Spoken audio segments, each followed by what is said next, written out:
It can happen in a second. Your attention drifts from the road right before impact. Now, new numbers from the OPP are painting a grim picture. In 2023, there were 15 deaths in the OPP's West region caused by inattentive driving. But in 2024, that number skyrocketed, 45 people losing their lives, marking a 200% increase in just 1 year. The trend is being felt locally, too. In Essex County, inattentive driving was blamed for 2 deaths in 2023, and in 2024, that number doubled to 4. It's very frustrating. It's actually sad when you have to drive more defensively than you should have to.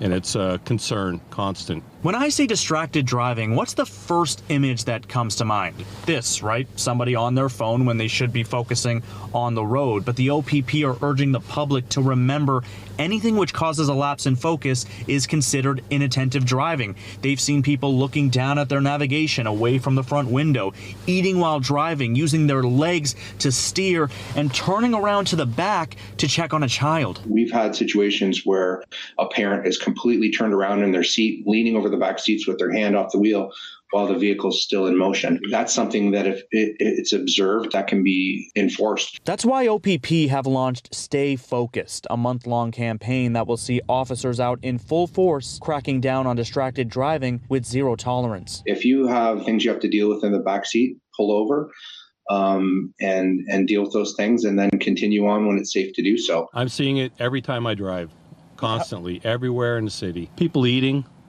constantly on the phone. It's pretty sad that people have overtaken their lives with distracted driving. And for those caught breaking the rules, the penalties, they are steep. A first conviction for using your phone while driving in Ontario can mean a $1,000 fine and a 3-day license suspension. But if distracted driving leads to a collision, the consequences are even harsher, with the possibility of careless driving or even dangerous driving charges, which can mean heavier fines, longer suspensions, and possibly jail time. Stephanie. And of course, Sanjay, neither you or I want to report on any fatal crashes. But it's something we see all the time, driving around to the community, throughout the community, going to these stories. We see it all the time, and it definitely needs to stop. Okay, Sanjay Maru tonight. Thank you, Sanjay.